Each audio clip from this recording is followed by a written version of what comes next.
Hola, te invitamos a compartir el estudio de la Palabra de Dios dada hoy por la hermana Mónica Díaz. Primero de Samuel capítulo 9, Saúl, la elección popular. Así, siguiendo la continuidad de nuestro estudio, en el primer libro de Samuel, consideraremos el capítulo 9, donde vemos a Saúl, la elección popular. Y leemos primero de Samuel capítulo 9, verso 1 y 2. Había un varón de Benjamín, hombre valeroso, el cual se llamaba Cis, hijo de Abiel, hijo de Seror, hijo de Becorat, hijo de Afía, hijo de un benjamita. Verso 2, y tenía él un hijo que se llamaba Saúl, joven y hermoso. Entre los hijos de Israel no había otro más hermoso que él. De hombros arriba sobrepasaba a cualquiera del pueblo. Observemos el perfil de Saúl. Saúl ahora es introducido por medio de su genealogía. Todos estos nombres hablan de su carácter y buena conducta moral. Él posee todas las características que la gente busca: alto, de bajo perfil, tal vez muy humilde, elegancia y buen porte, y aunque es poderoso en su estatura, había sin embargo una falta de humildad. Leemos de Saúl en el verso 2, que a partir de sus hombros hacia arriba fue más alto que cualquiera de las personas. Por supuesto, esto no incluye su corazón. Su corazón se enalteció con orgullo. Sin embargo, él no tenía razón de ser así. Fue realmente un hombre conforme al corazón del pueblo. Pero hay una cosa que es muy importante de considerar, que él es un brote de la tribu de Benjamín, y la elección divina de un rey había de venir de la tribu de Judá y no de Benjamín. Leemos la profecía en Génesis capítulo 49, verso 10. No será quitado el cetro de Judá, ni el legislador de entre sus pies, hasta que venga Silo, y a él se congregarán los pueblos. Esto es claramente una profecía del Mesías, que sería de la tribu de Judá. David, quien más tarde fue rey, fue también de la tribu de Judá. Estamos ante una prueba positiva de que Saúl no era el hombre que Dios había elegido para reinar en su legítima herencia. Sin embargo, debido a la ingratitud del pueblo de Israel, de su rebelde corazón y la insistencia de la desobediencia, Dios elevó a Saúl, ya que ellos pidieron para ser capitán en su pueblo. En el verso 1 tenemos la genealogía del rey. Así Saúl significa pedido. Aunque Saúl no fue la perfecta voluntad de Dios, sin embargo, vemos su genealogía, puesto que él es rey de Israel. Benjamín significa hijo de mi diestra. Y aunque esto apunta al Cristo resucitado, hablando de la nueva creación, sin embargo Saúl se rindió a la vieja creación. Aunque él fue un benjamita, vivió conforme a los deseos de su carne.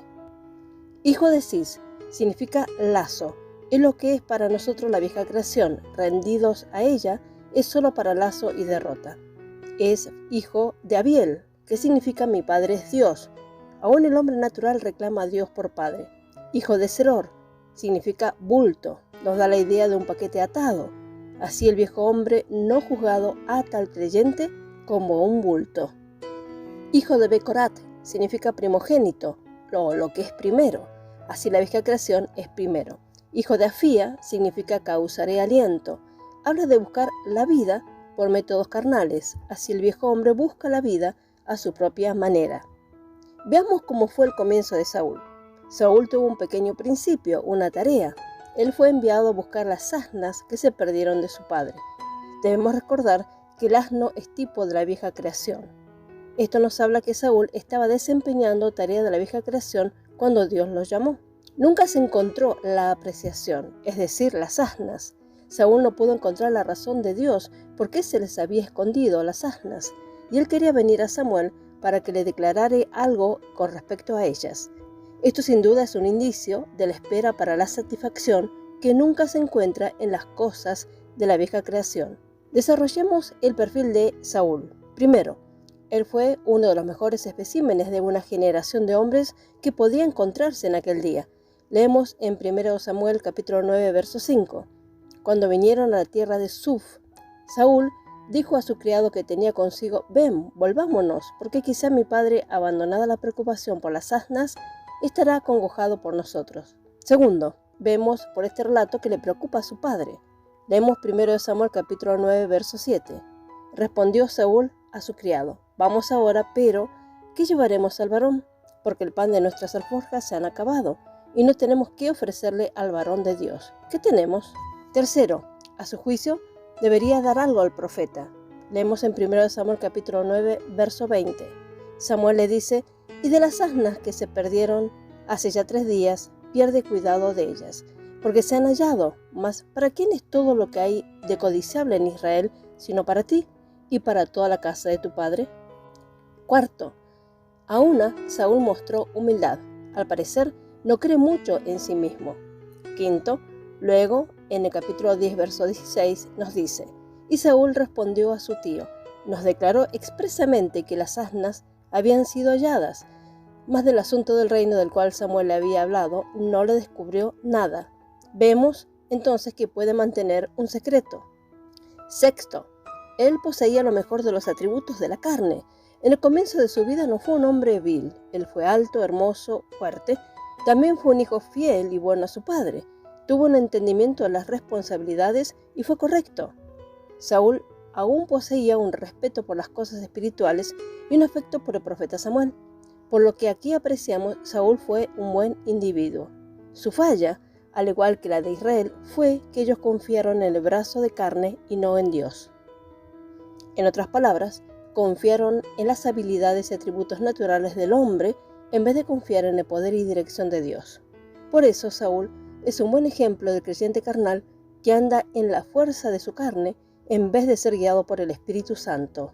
La lección que Dios iba a enseñar a su pueblo por darles a Saúl como rey se encuentra en Jeremías capítulo 17, versos 5 al 8, que nos dice así: así ha dicho Jehová, maldito el varón que confía en el hombre y pone carne en su brazo y su corazón se aparta de Jehová. Verso 6, será como la retama en el desierto y no verá cuando viene el bien, sino que morará en los sequedales en el desierto, en tierra despoblada y deshabitada. Verso 7, bendito el varón que confía en Jehová y cuya confianza es Jehová.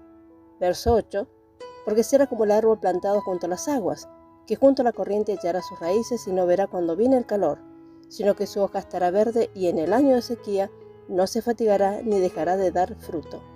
Más tarde el apóstol Pablo escribió en Romanos capítulo 7, verso 18, y yo sé que en mí, esto es en mi carne, no mora el bien, porque el querer el bien está en mí, pero no el hacerlo. Leemos Romanos capítulo 8, versos 7 al 8, por cuanto los designios de la carne son enemistad contra Dios, porque no se sujetan a la ley de Dios ni tampoco pueden. Verso 8, y los que viven según la carne no pueden agradar a Dios. No está presente en la naturaleza del hombre caído el hacer la voluntad del Señor. Humanamente hay muchas personas morales que piensan que pueden agradar a Dios y obtener así su bendición. En verdad no pueden entender de la corrupción o la vileza de su propia naturaleza pecaminosa. Leemos en Marcos capítulo 7, verso 21 al 23. Porque de dentro del corazón de los hombres salen los malos pensamientos, los adulterios, las fornicaciones, los homicidios, los hurtos, las avaricias, las maldades, el engaño, las lascivias, la envidia, la maledicencia, la soberbia, la insensatez. Todas estas maldades de dentro salen y contaminan al hombre. Es evidencia suficiente que tarde o temprano la carne se manifestará. Anexamos 2 comentarios. Primero, en 1 Samuel capítulo 10, verso 22. Y aquí que él está escondido entre el bagaje. Parece ser una demostración de humildad de parte de Saúl. Sin embargo, no es humildad negar el llamamiento y poder de Dios, sino que es arrogancia. Saúl ya había sido elegido, ungido y equipado para la posición a la cual fue destinado y aún se esconde de su responsabilidad.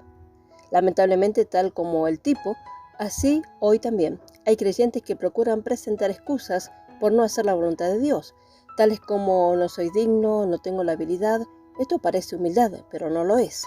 No debemos negar nuestro llamamiento de parte de Dios, ni tampoco su fidelidad en equiparnos para tener triunfo en hacer su voluntad. Leeremos los siguientes pasajes en Juan capítulo 15, verso 16, Filipenses 4, 13, 2 de Corintios capítulo 3, versos 5 y 6. Leemos primeramente en Juan capítulo 15, verso 16. No me elegiste vosotros a mí, sino que yo os elegí a vosotros, y os he puesto para que vayáis y llevéis fruto, y vuestro fruto permanezca, para que todo lo que pidiereis al Padre en mi nombre, Él os lo dé. Filipenses 4:13, todo lo puedo en Cristo que me fortalece. 2 de Corintios capítulo 3, versos 5 y 6, no que seamos competentes por nosotros mismos, para pensar algo como de nosotros mismos, sino que nuestra competencia proviene de Dios. Verso 6, el cual asimismo nos hizo ministro competente de un nuevo pacto, no de la letra, sino del Espíritu, porque la letra mata, mas el Espíritu vivifica. No vaya a esconderse entre bagaje de esta vida, póngase de pie, identifíquese con Cristo y obedezca a su llamamiento a la piedad y al servicio. Otro punto más. Segundo, note en 1 Samuel capítulo 10, verso 27, pero algunos perversos dijeron, ¿cómo nos ha de salvar este? Y le tuvieron en poco, y no le trajeron presente, mas él disimuló. Dios le dio exactamente lo que pidieron, y aún hubo algunos que no estuvieron contentos. Así es la carne, nunca se satisface. Andando en el Espíritu hay contentamiento, porque le agrada la voluntad de Dios. Leemos en 1 Timoteo capítulo 6, verso 6, pues gran ganancia es la piedad acompañada de contentamiento. Vemos el contraste entre las vidas de Saúl y de David. Saúl y David son un buen ejemplo de las dos creaciones del creyente en Cristo Jesús. Ustedes pueden leer en Romanos capítulo 7, verso 8 al 26. Nosotros leeremos desde el versículo 21 en adelante. Capítulo 7, verso 21. Así que queriendo yo hacer el bien, hallo esta ley que el mal está en mí. Verso 22. Porque según el hombre interior, me deleito en la ley de Dios. Verso 23. Pero veo otra ley en mis miembros que se revela contra la ley de mi mente y que me lleva cautivo a la ley del pecado que está en mis miembros. Verso 24. Miserable de mí, ¿quién me librará de este cuerpo de muerte? Verso 25. Gracias de hoy a Dios por Jesucristo nuestro Señor. Así que yo mismo con la mente sirvo la ley de Dios, más con la carne a la ley del pecado. Los dos hombres fueron justos, hombres justos, por su fe en Dios y la promesa del Mesías prometido. Los dos tuvieron experiencia de éxito y también de fracaso. Sin embargo, Saúl fue caracterizado por los fracasos de la carne y David fue caracterizado por la victoria del Espíritu. Es muy significativo que la primera vez que vemos a Saúl en las Escrituras, él está ocupado buscando las asnas de su padre, las cuales son un buen tipo de la vieja creación. En contraste, cuando David aparece por primera vez, él está cuidando las ovejas de su padre. David es un cuadro de Cristo y la nueva creación. ¿Por qué falló Saúl? La falla en Saúl como rey no fue por causa del Señor. Leemos en Santiago capítulo 1, verso 13 al 17. Verso 13. Cuando alguno es tentado, no diga que es tentado por parte de Dios, porque Dios no puede ser tentado por el mal ni él tienta a nadie. Verso 14. Sino que cada uno es tentado cuando de su propia concupiscencia es atraído y seducido. Verso 15. Entonces la concupiscencia después que ha concebido da a luz el pecado, y el pecado siendo consumado da a luz la muerte. Verso 16. Amados hermanos míos, no erréis. Verso 17. La buena dádiva y todo don perfecto desciende de lo alto, del Padre de las luces, en el cual no hay mudanza ni sombra de variación. Toda oportunidad fue dada a Saúl para tener éxito en hacer la voluntad de Dios y ser un buen rey. Dios quiso que Saúl fuese un rey piadoso que guiara a la nación de Israel. Por eso le ungió con el Espíritu, como se ve en 1 Samuel capítulo 10, verso 6. Entonces el Espíritu de Jehová vendrá sobre ti con poder y profetizarás con ellos y serás mudado en otro hombre. Este ungimiento de Saúl fue para capacitarlo, ya que sería rey. Dios equipó a Saúl con todo lo que es necesario para la alta responsabilidad que él debía desempeñar. Así hoy, el Señor nunca quiere que su pueblo falle y siempre provee lo necesario para disfrutar la victoria espiritual, pero tenemos que aprovechar las provisiones del Señor. Saúl tuvo la oportunidad de andar en el poder del Espíritu, pero escogió confiar en su propia fuerza y sabiduría. Saúl es como muchos santos de hoy día. Cada hijo de Dios tiene una nueva creación y ha sido santificado para la gloria de Dios. Hemos sido equipados por Él, como vamos a ver en los siguientes versículos. En 2 Corintios capítulo 5, verso 17. De modo que si alguno está en Cristo, nueva criatura es. Las cosas viejas pasaron y aquí todas son hechas nuevas. Dios nos ha dado todo lo que necesitamos para hacer su voluntad. Sin embargo, la mayoría del pueblo de Dios viven vidas carnales que resultan en desánimo y derrota espiritual. La mayoría nunca aprenden a echar mano de las provisiones y de las armas espirituales provistas por Dios, sino que procuran reinar y luchar según la fuerza de su sabiduría y de la carne. En 1 Corintios capítulo 3, verso 1 al 4, podemos leer que nos dice así: de manera que yo, hermanos, no puedo hablaros como espirituales, sino como carnales, como a niños en Cristo. Verso 2, os di a beber leche y no vianda, porque aún no eras capaces, ni sois capaces todavía. Verso 3, porque aún sois carnales, pues habiendo entre vosotros celos, contienda y disensiones, ¿no sois carnales y andáis como hombres? Verso 4, porque diciendo el uno, yo ciertamente soy de Pablo, el otro, yo soy de Apolos, ¿no sois carnales? Es importante que aprendamos la lección en la vida de Saúl que nos enseña que no importa la grandeza de la fuerza o el talento que se tenga en la carne, ella nunca puede agradar a Dios o hacer su voluntad. El rey Saúl nunca aprendió a andar continuamente en el poder del Espíritu. Más tarde, un hombre llamado Saulo de Tarso tuvo que aprender esta lección también. Su nombre también significa pedido. Él poseía muchos talentos y privilegios naturales y apreciables. En Filipenses capítulo 3, verso 4 a 7 se menciona las aptitudes de Saulo. Sin embargo, Dios hizo un cambio en su corazón y en su nombre. Le cambió el nombre de Saulo por Pablo, que significa pequeño, y comprobó que el poder y sabiduría venía de Dios y que las aptitudes de su carne fueron pequeños e insuficientes para agradar a Dios. Él aprendió a someterse al poder de la nueva creación, y leemos en Gálatas capítulo 2, verso 20, «Con Cristo estoy juntamente crucificado, y ya no vivo yo, mas vive Cristo en mí. Y lo que ahora vivo en la carne, lo vivo en la fe del Hijo de Dios, el cual me amó y se entregó a sí mismo por mí». El poder de la nueva creación es la fe que obra por el amor. Leemos en Hebreos capítulo 11, verso 6, «Pero sin fe es imposible agradar a Dios, porque es necesario que el que se acerca a Dios crea que le hay y que es galardonador de los que le buscan». Que sigamos el ejemplo de Pablo y no el de Saúl. El camino de fe y amor resultará en una recompensa y corona eterna. Vemos la relación de Dios con Samuel. Encontramos que entre Dios y Samuel había comunión. Leemos en capítulo 9, verso 15, «Y un día antes que Saúl viniese, Jehová había revelado al oído de Samuel diciendo». Al comparar esto, visto con el versículo 8:21, leemos, «Y oyó Samuel todas las palabras del pueblo y las refirió en oídos de Jehová». Por supuesto, este fue el oído interno de Samuel, su corazón. 7 veces en Apocalipsis capítulo 2 y 3 nos encontramos con esta frase, «El que tiene oídos para oír, que oiga». Esto significa que el testimonio que Dios habla al corazón es por su palabra. Saúl se reunió finalmente con Samuel y se sentaron a celebrar el sacrificio de la ofrenda de paz. Leemos en 1 Samuel capítulo 9, verso 24. Entonces alzó el cocinero una espaldilla con lo que estaba sobre ella y la puso delante de Saúl. Y Samuel dijo, «He aquí lo que estaba reservado, ponlo delante de ti y come, porque para esta ocasión se te guardó». Que yo he convidado al pueblo y Saúl comió aquel día con Samuel. A pesar de que Saúl no fue la elección divina, sin embargo, él no sería aceptado sin el sacrificio. Cristo es el antitipo de la ofrenda de paz, así como de todas las ofrendas, y es la única manera que Dios puede hacer frente a cualquier hombre, sobre la base del sacrificio. Habla de la ofrenda de paz, la fase de rescate que llevó a Dios y el hombre juntos. La vieja creación no puede tener encuentro ni comunión con Dios, y el hombre natural no puede venir a Dios sino sobre la base de la cruz.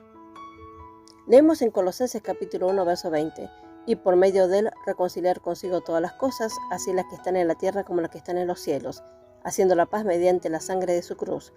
Entrar en la misma presencia de Dios y sentarnos a la maravillosa fiesta de los resultados de la obra expiatoria de Cristo en la cruz. Así pues, la primera división del libro termina con el futuro rey en la casa del profeta.